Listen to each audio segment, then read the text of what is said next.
Halo warga Konoha sekalian. Guys, baru-baru ini diduga Ruben Onsu ngemis-ngemis mohon-mohon supaya terjadi mediasi supaya duit yang dipinjam zaman dulu itu dilunasi gitu, akan dibayar, dicicil dan sebagainya. Ya minta damai lah gitu ya. Nah, yang jadi pertanyaan, kenapa semenjak Ruben Onsu tersangka sekarang mohon-mohon gitu, bahkan minta tabayun gitu ya. Ini ada semacam keanehan gitu. Kenapa ya kalau saya perhatikan itu, nggak semua tapi disclaimer oleh orang yang mu'alaf itu biasanya mereka akan minta tabayun gitu ya. Tabayun itu mereka ngobrol lah dari hati ke hati yang seiman gitu ya, atau seagama gitu. Biasanya seperti itu, ada istilah tabayun gitu. Nah yang jadi pertanyaan, apakah ini sudah dirancang oleh RO sebelumnya?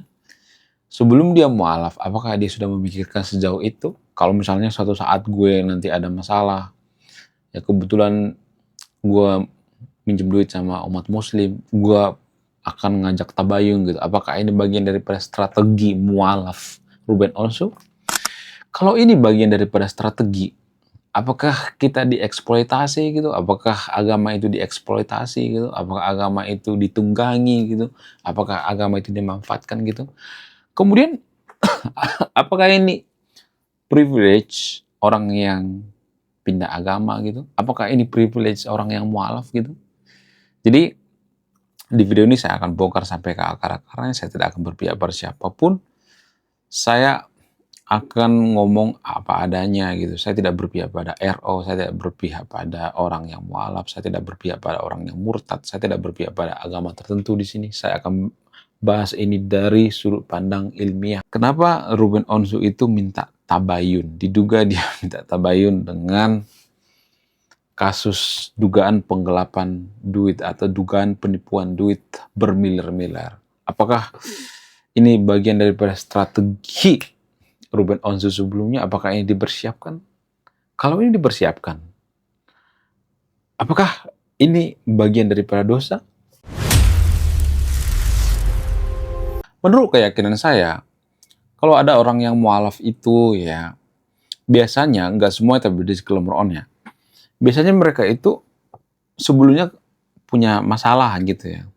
Itu dulu yang pertama gitu. Kemudian ada dugaan biar mereka itu bisa, misalnya ya ada dugaan yang mengatakan, nggak semua tapi disclaimer on ya, ada dugaan yang mengatakan supaya seseorang itu bisa cerai gitu, karena di agama sebelumnya nggak bisa cerai. Agama Buddha kan jarang-jarang ya orang yang cerai. Kemudian Hindu juga jarang-jarang, Kristen juga jarang-jarang gitu ya.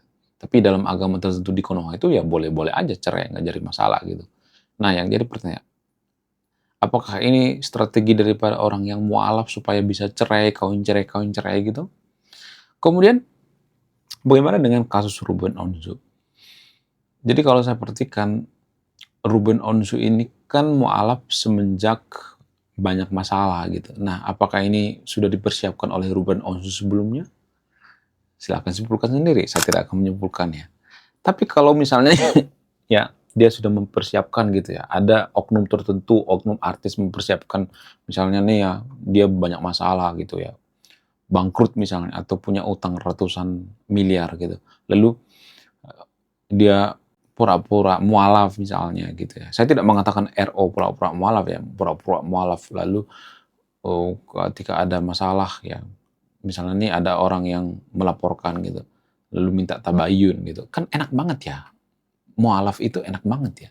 Jadi secara tidak langsung ya agama itu bisa dieksploitasi, ditunggangi gitu. Iya kan?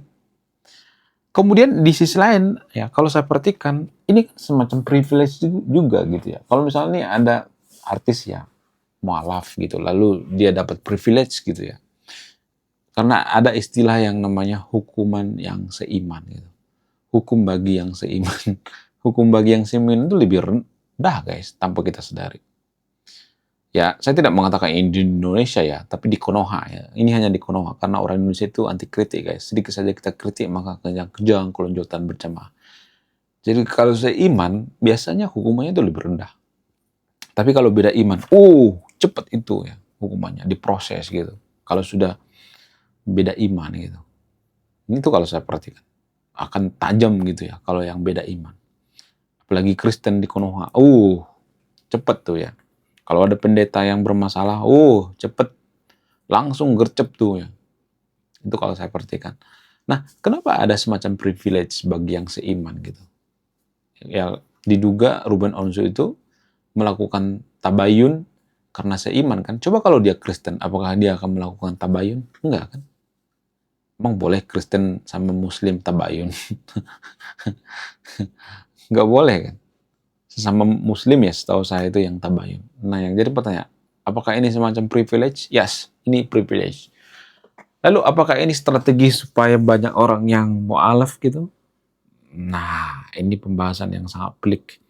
Jadi guys, zaman dulu di suatu daerah, di suatu dinasti, ya sebut saja dinasti ABC misalnya.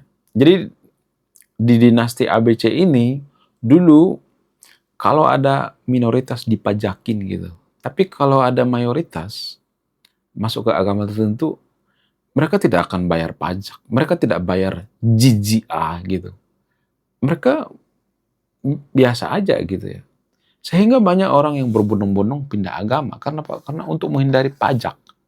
Untuk menghindari yang namanya pembayaran. Nah, apakah ini privilege? Apakah ini sengaja disetting? Yes, ini sengaja disetting tanpa kita sadari. Ini jarang dibongkar, guys. Nah, bagaimana dengan kasus RO ini? Apakah ini menunjukkan bahwa ya udahlah, ya mualaf aja semuanya biar nanti ketika ada masalah bisa tabayun gitu ya. Dilaporkan nanti bisa mediasi tabayun ya, dikit-dikit tabayun gitu. Apakah ini tujuannya? Jadi ini permasalahan yang sangat rumit sekali ya. Inilah alasannya kenapa saya mengatakan kita itu harus jadi negara sekuler. Supaya apa? Supaya kejadian-kejadian seperti ini jangan terulang gitu. Kalau kita hidup di negara sekuler, gak ada istilah seperti ini. Karena seiman, seagama, gak ada.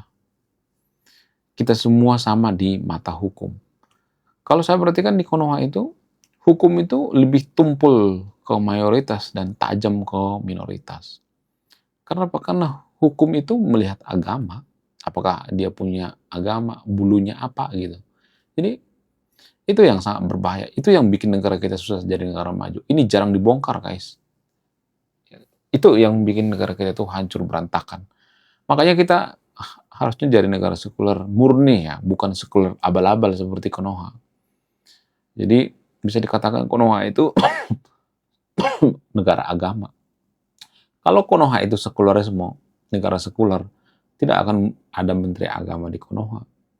Nggak ada. Di negara sekularisme murni, apakah ada menteri agama? Nggak ada. Kemudian, apakah ada bantuan ke pondok pesantren di negara maju? Nggak ada. Di Konoha gimana? Ada DAP, dana abadi pesantren. Ada banyak ya kemudahan-kemudahan atau ada banyak anggaran-anggaran, dana hibah, dan lain sebagainya. Ada banyak banget itu untuk mengurusi yang namanya agama. Lebih banyak anggaran mengurusi agama daripada mengurusi pertanian. Kenapa bisa seperti itu? Ya karena kita bukan negara sekuler murni maksudnya. Sehingga apa? Sehingga ya kita sudah jadi negara maju lah kalau kayak gitu. Ya kan sedikit-sedikit mengurusin agama gitu ya. Duit yang mengurusi agama itu kan hampir ribuan triliun per tahun ya. Kalau duit ini digunakan untuk bangun sekolah gitu ya, beasiswa dan sebagainya, itu kan lebih bagus ya. Itu akan bikin negara kita jadi negara maju.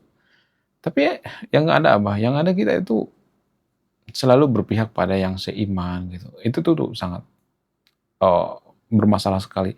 Artinya gini, kalau negara kita itu satu iman semuanya gitu, 100%, nggak ada Kristen, nggak ada Hindu, nggak ada Buddha. Apakah itu jaminan kita jadi negara maju? Enggak juga.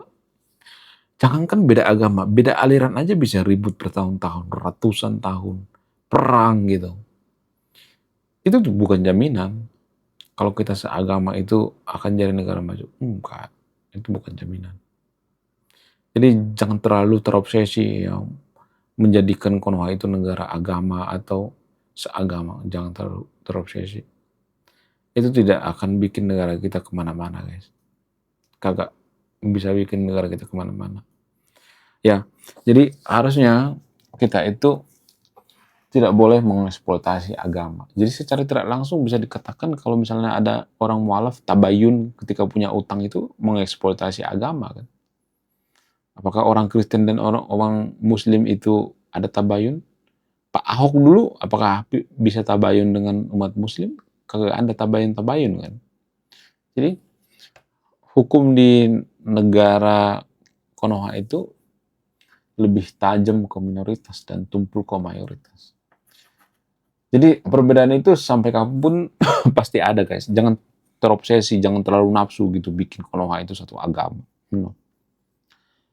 Bayangkan ya, beda aliran aja satu agama bisa kotok-kotokan. Buktinya apa? Syiah dan Sunni zaman dulu kan perang kotok-kotokan. Kristen, Protestan dan Katolik juga dulu pernah perang. Perang 70 tahun kalau nggak salah. Ada jutaan orang yang meninggal itu. Jadi ya, yang perlu kita perhatikan itu adalah sebenarnya kalau perlu jujur itu pendidikan itu yang perlu kita fokuskan gitu. Ya, bukan malah mengurusi agama tertentu gitu. China itu tidak ada tuh mengurusi agama tertentu, tapi bisa jadi negara maju kok. Ya, jangankan berbedaan agama, berbeda pendapat juga kita sudah intoleran ya kan. Apalagi dalam beragama, bisa intoleran banget gitu. Ya. Menurut kalian gimana? Coba tulis di kolom komentar ya. Jadi menurut keyakinan saya kalau ada oknum artis mualaf ya, yang sebelumnya dia punya banyak utang gitu ya, banyak masalah dan sebagainya, menurut keyakinan saya ya ini bisa dikatakan bahwa ini semacam privilege gitu ya, dan orang-orang akan berlomba-lomba mualaf gitu karena privilege ini ya. Tapi menurut saya pribadi ini tidak produktif. Hentikan gitu ya, hentikan guru. Sampai di sini hentikan. Ini tidak produktif. Gak produktif. Kita tidak akan bisa jadi negara maju kalau seperti itu terus. Ya kan? Kakak bisa. Saya tahu tujuannya kenapa orang yang mualaf itu disanjung-sanjung, kenapa dikasih kesempatan tabayun, ya, dikasih privilege dan sebagainya. Saya tahu tujuannya. Tujuannya supaya banyak orang yang mualaf gitu. Gak ada yang lain selain itu. Itu artinya kita tuh nggak suka dengan yang namanya perbedaan. Kita lebih suka dengan persamaan. Negara yang maju itu biasanya negara yang suka dengan perbedaan. Negara-negara maju itu mereka bisa hidup berdampingan dengan ateis atau agnostis sekalipun yang mengatakan bahwa agama itu ciptaan manusia. Mereka bisa hidup berdampingan negara-negara maju itu. Saking toleransinya. Konoha gimana? Sesama beragama aja dibubarin paksa, ya kan? Dihancurkan. Nggak akan bisa jadi negara maju. Jadi hentikan lah gitu, stop ya. Stop main mualaf-mualafan. Itu tidak produktif guys. Itu tidak akan bisa jadi, bikin negara kita maju gitu. Kita tuh dieksploitasi secara tidak langsung. Mereka menunggangi agama, mereka memanfaatkan agama demi kepentingan mereka sendiri. Ya, menurut kalian gimana? Coba tulis di kolom komentar ya. Saya tidak akan berpihak di video ini. Anda yang menyimpulkan. Sekian video ini. Saya bukan Ruben Onsu. Salam rasional.